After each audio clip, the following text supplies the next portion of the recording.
Semangat pagi. Kembali kita akan membahas suatu kebenaran yang akan memerdekakan kita. Bagaimana sikap kita dalam mendengarkan suara Tuhan. Kita belajar dari kisah bangsa Israel yang dijajah oleh bangsa Babel. Sehingga mereka berteriak kepada Nabi Yeremia, tolong sampaikan permohonan kami kepada Allah. Bagaimana, apa yang harus kami kerjakan? Kalau memang itu baik atau buruk, kami akan lakukan. Kenapa? Karena bangsa Israel sudah tertekan dengan bagaimana ditekan oleh bangsa Babel ini.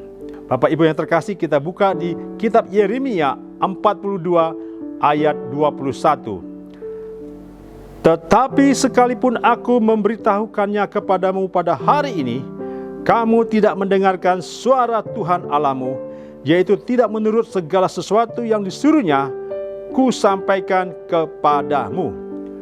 Pada waktu bangsa Israel itu berkata kepada Nabi Yeremia, apa yang disampaikan oleh Allah, tolong beritahukan, kami akan mentaati baik atau buruknya. Dan Nabi Yeremia menyampaikan kepada bangsa Israel, kamu harus tetap tinggal di sini. Jangan kamu meninggalkan bangsa Israel ini, walaupun dijajah oleh bangsa Babel. Tetapi pada prakteknya mereka mau bersikeras untuk meninggalkan bangsa Israel ini ke Mesir.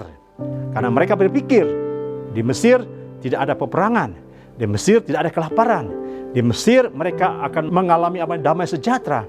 Tetapi sebaliknya, saat Nabi Yeremia berkata, kamu harus tetap tinggal di sini, mereka tidak mau mendengarkan suara Allah. Padahal mereka minta tolong kepada Nabi Yeremia. Bapak, Ibu, Saudara-saudara, inilah yang menjadi suatu renungan kita dalam perjalanan hidup kita sebagai anak-anak Tuhan. Kalau kita sudah mengerti bahwa Allah turut bekerja dalam segala sesuatu untuk mendatangkan kebaikan bagi kita, Dia telah panggil kita, Dia telah muliakan kita, Dia akan benarkan kita dalam kehidupan sehari-hari. Tetapi dalam prakteknya, waktu kita dihadapi dengan situasi, kondisi, kesulitan, ekonomi, maupun kita tertekan dengan keadaan di sekitar kita di sini, kita bilang, mana suara Tuhan?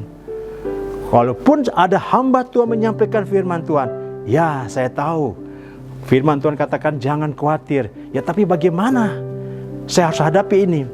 Bapak Ibu yang terkasih, kalau Bapak Ibu perhatikan, ada hati yang baru, ada roh yang baru dalam hidup kita ini, untuk kita taat akan setiap firman Tuhan.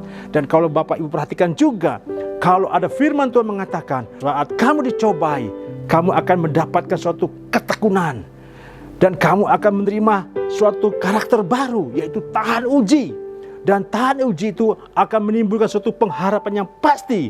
Di Roma 5 ayat 4. Maka oleh sebab itu Bapak Ibu yang terkasih, kalau ada suara Tuhan berkata jangan takut, jangan khawatir, hadapi itu, percayalah, Bapak Ibu tidak mengalami sendirian.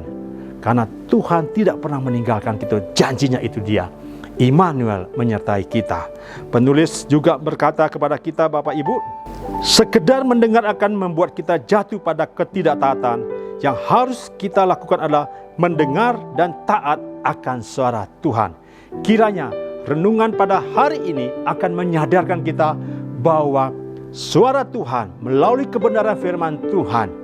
Berbahagialah engkau yang mendengarkan firman Tuhan dan mengaplikasikannya dalam kehidupan sehari-hari. Maka kebenaran yang itu akan memerdekakan kita dalam melangkah perjalanan hidup ini. Tuhan Yesus memberkati.